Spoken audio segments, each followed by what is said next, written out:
আসসালামু আলাইকুম বন্ধুরা, কয়েক মিনিটের মধ্যে যদি সুন্দর একটি দৃশ্য আঁকা যায় তবে কেমন হয়? অবশ্যই মজার হয়। বন্ধুরা দেখুন, এই দৃশ্যটি আমরা আঁকবো অল্প সময় এবং সহজ কৌশলে। প্রথমে কি করব, এখান থেকে দেখুন সোজা একটি দাগ আঁকবো। দাগ আঁকার পর নিচের দিকে এভাবে একটি দাগ টানবো। এরপর এটা এটার সাথে লাগাই দিব। এটা হচ্ছে ঘরের চালা।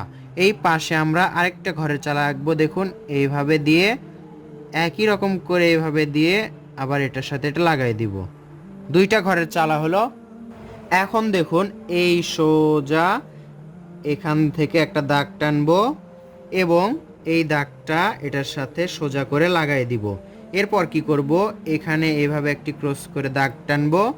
এই দাগটা এভাবে এই দাগের সাথে লাগাই দিব। এরপর এই দাগটা আমরা কি করব, নিচেরটা ডাবল করব। দেখুন সুন্দর একটা বারান্দাওয়ালা ঘর হচ্ছে। এখানে আমরা একটি খুঁটি আঁকবো। এইভাবে সোজা একটা দাগ, এইভাবে আরেকটা সোজা দাগ দিয়ে ডাবল করে দিলাম।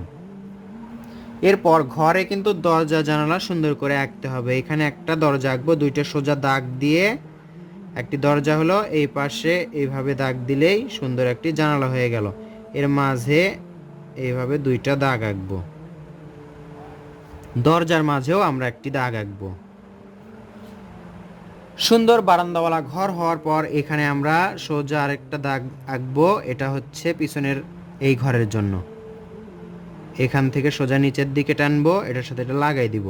এরপর এটা ডাবল করে এভাবে আঁকবো। দেখুন সুন্দর দুইটা ঘর হচ্ছে, একেবারে গ্রামের পরিবেশ। এখন আমরা কি করব, এই পাশে একটি জানালা আঁকবো। এভাবে জানালা আঁকলাম। এর মাঝে দুইটা দাগ দিলেই দরজা হয়ে গেল। আশা করছি এভাবে আপনারা সহজেই আঁকতে পারবেন। এরপর কি করব, আমরা সাধারণত যেটা করে থাকি, গ্রামের ঘরবাড়ির ওপরে, চালার ওপরে এইভাবে কলার গাছ আঁকবো, কলার গাছের পাতা আঁকবো। দেখুন কিভাবে সহজেই আঁকা যায়। যাদের কাছে কঠিন মনে হবে তারা শুধু এইভাবে কয়েকটি দাগ দিবেন। এইভাবে আশা করছি আপনারা এইভাবে পারবেন। দেখুন এভাবে দাগ দিবেন। এরপর কি করবেন, এভাবে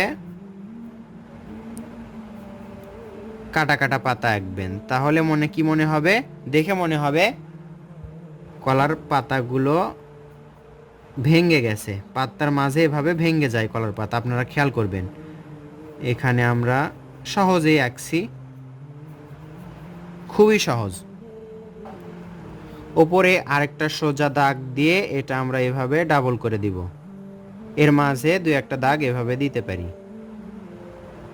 এরপর কি আঁকবো আমরা, কমন একটা বিষয়, সেটা হচ্ছে অনেকেই গ্রামের দৃশ্য আঁকলে আমরা এটা এঁকে থাকি, আর এগুলোই আমাদের জন্য সহজ হয়। গ্রামে কি আঁকবো, এটা এখানে একটি পলের পালা আঁকবো। এক পাশে গোল করে নিলাম, অর্ধ গোল, এই পাশে আরেকটা গোল করব। সুন্দর গোল করার পর দেখুন এইভাবে এইভাবে এটা লাগাই দিব। এরপর এখানে একটা সোজা দাগ, খুঁটি, এভাবে করে পরের পালার মাঝে দুই একটি দাগ এভাবে আঁকবো। খড়ের পালা। এর পাশে একটি গরুর চারি আঁকতে পারি আমরা, গরুর খাবার পাত্র। এভাবে গোল করলাম, চ্যাপ্টাকৃতির গোল। এই গোলেরটা, এই কাঠটা ডাবল করলাম। এরপর এইভাবে গোল করলাম। গোল করার পর এটাও ডাবল করব। এখানে আমরা দুই একটি বাঁশ বা খুঁটি আঁকবো।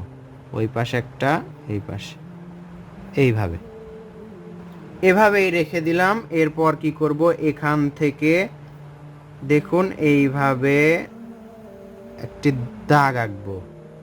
এরপর এখান থেকে নিচের থেকে এইভাবে, এখান থেকে এটা নিয়ে এসে দেখুন দুইটা ডাল হলো। এখানে আমরা এখন গাছ আঁকবো, গাছের পাতা আঁকবো। ডালের শেপটা আঁকলাম, এখন গাছের পাতা। এভাবে ঘুরে ঘুরে, যেন বাচ্চাদের বা সবার আঁকতে সহজ হয় সেভাবে আমি আঁকছি। এটার মাঝে এভাবে দাগ দিয়ে এভাবে ঘুরে ঘুরে এটার সাথে লাগাই দিব। এর ওপরে আবার এইভাবে ঘুরে ঘুরে তুলে দিব। পাতার পরিমাণ আর একটু বেশি করে দিলে দেখতে সুন্দর লাগবে। ওপর দিকে এইভাবে পাতা আঁকছি আমরা। এখন একটা সহজ কাজ, সেটা হচ্ছে এখান থেকে দেখুন সোজা করে একটা দাগ আঁকবো। এই দাগটা একেবারে এটার সাথে লাগাই দিব। এখন আমরা দূরে যে গাছপালা দেখা যাচ্ছে দূরের গ্রামের, এটা হচ্ছে পার কিনারা, দূরের গাছপালা এগুলো। খালি চোখে দূরে এভাবে তাকালে দেখবেন গাছপালার শেপগুলো এরকম দেখা যাচ্ছে। এরপর কি করব, এখানে যদি আমরা একটি নদী আঁকি, নদীর পাড় আঁকি, তাহলে কিন্তু সুন্দর হবে। সহজ কৌশলে বা সহজেই একটি নদীর পাড় আঁকলাম। এই পাড়টা শুধু ডাবল করে আঁকবো আমরা, তাহলেই শেষ। তো বন্ধুরা, সহজ কৌশলে অল্প সময়ের মধ্যে সুন্দর একটি গ্রামের দৃশ্য আঁকলাম। আশা করছি এভাবে দেখে দেখে আপনি আঁকতে পারবেন বা আপনার বাচ্চাদেরকে শেখাতে পারবেন। আর এই দৃশ্যতে যদি রং করা হয় দেখতে ঠিক এরকম লাগবে। ভিডিওটি ভালো লাগলে অবশ্যই লাইক করবেন, কমেন্ট করবেন এবং শেয়ার করবেন অন্যান্য বন্ধুদের মাঝে। দেখা হবে ইনশাআল্লাহ নতুন ভিডিওতে। আসসালামু আলাইকুম।